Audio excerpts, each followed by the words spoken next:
Hi everyone, I'm David Aragona. Welcome to the June 18th edition of Horses to Watch. This week on the show, I'm going to take a look at three replays from last weekend at Belmont Park, two that took place on the turf and one that took place on the dirt. We'll begin with one of those turf replays in a turf sprint. It was last Wednesday's sixth race, a maiden claiming 40,000 going 7 furlongs, pretty low-class group of turf horses, but I want to take a look at one horse who was trying the turf for the first time. That's the number 5, Pretty Spectacular. She had a little pedigree, was an interesting price horse in this race, but we didn't really get to see what she could do on the surface due to her trip. We'll pick it up from the start, and you'll see that she breaks okay in this race.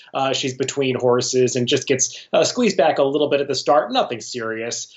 She's a closer anyway. She was going to be taken towards the back of the pack. And Eric Consell, her rider, puts her in decent position towards the back on the rail. Now, you want to note, this is a pretty fast pace for the distance. Any time you see a sub-22 first quarter mile going 7 furlongs on the turf course, especially for these lower class runners, they're going pretty quickly up front. So you know that these horses up front, the 8 and the 3, they're long shots. They're going to be coming back to the field at some point. So at this point in the race, Pretty Spectacular is in a decent spot. She's towards the back. She's saving ground. There are some other closers in this field who are shorter prices, who are also getting good trips. But I like where she's sitting at this point in the race. As they come around the far turn, her rider is going to stay on the rail at a point in the race where others who have horse are going to start to move outside to get around these tiring front runners. And you're going to see as they come to the top of the stretch, Pretty Spectacular is trying to come up the inside at the time that these two horses in front are backing up. And she's going to try to come inside, and this hole that's apparent right here is just going to close up on her, and she's going to get completely sawed off in traffic.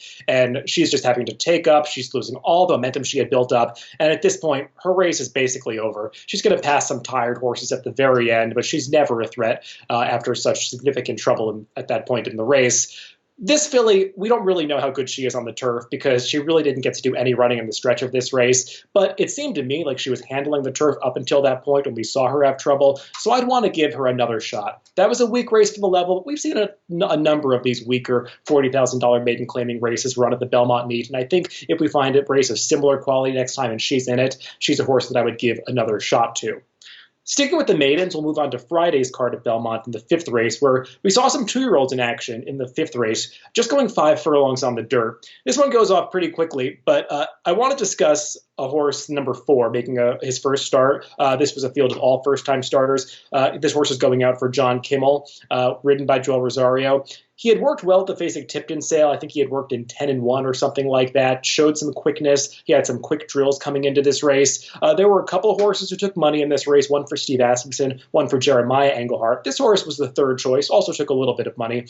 I just thought he might have been well meant this day, but he never really got to show what he can do, because if we pick it up from the start, you're going to see what happens right here. He's the number 4, just breaks a half step slowly, but these horses are going to come over on him as they shift around. He just gets squeezed back to last.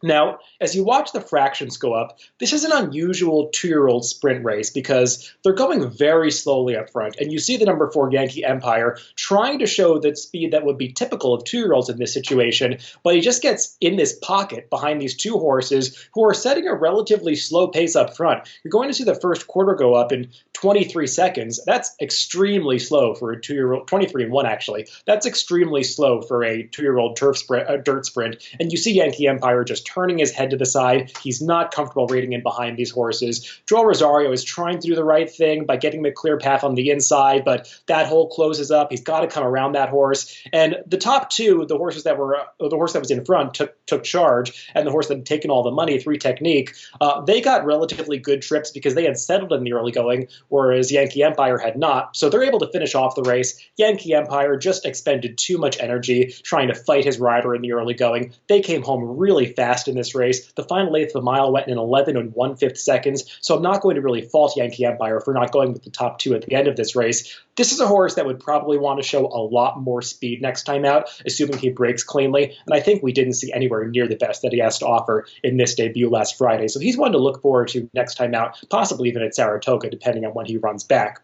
The final race I want to take a look at is from Saturday's card. It's the 5th race. This is one of these weird races on the inner turf course, going a mile and a 16th, and it's odd because of where they start the race from. They actually started on the Widener course, and they cross over that course to join up with the inner. They have to go over the course. It's kind of sloped, so it's a little bit of a hilly start to the race, and I think it throws off a lot of the riders, and even throws off some of the horses because they're starting on a diagonal, and they just all break in different directions. I don't really like these races as a trip handicapper because a lot of horses don't get good trips in these situations, and it's really hard for a lot of the riders to read the pace scenario correctly.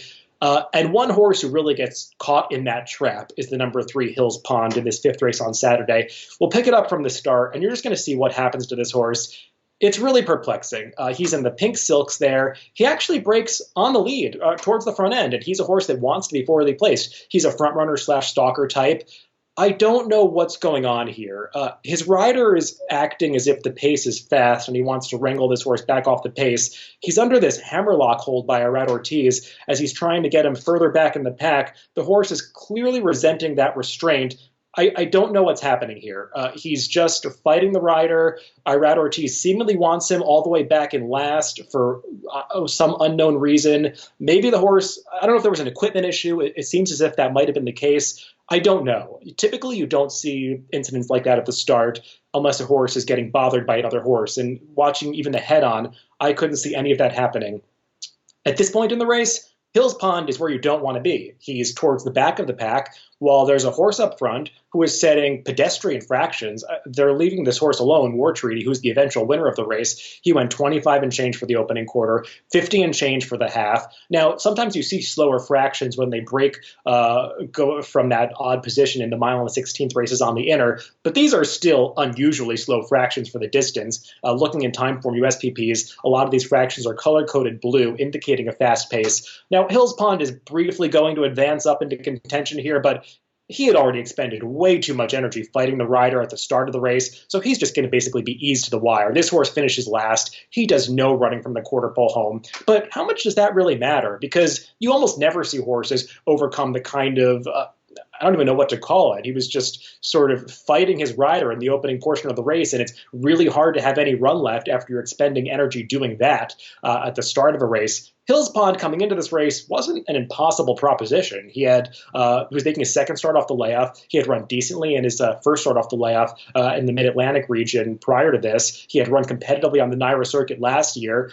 To me, you just draw a line through this race. I don't know what was going on. Something obviously was wrong, but this horse never got to show what he could really do. So he's one to look for next time, potentially in an easier spot. He might be a claiming type. This was a starter allowance race. He probably wants a slight drop in class, but this is a horse where you can just ignore his last performance because it was not a true indicator of his ability. So hopefully we can make a score with one of these horses when they run back next time out, because I think they were all compromised significantly by their trips. Thanks for listening this week, and I'll be back again next week with 3 more horses to watch.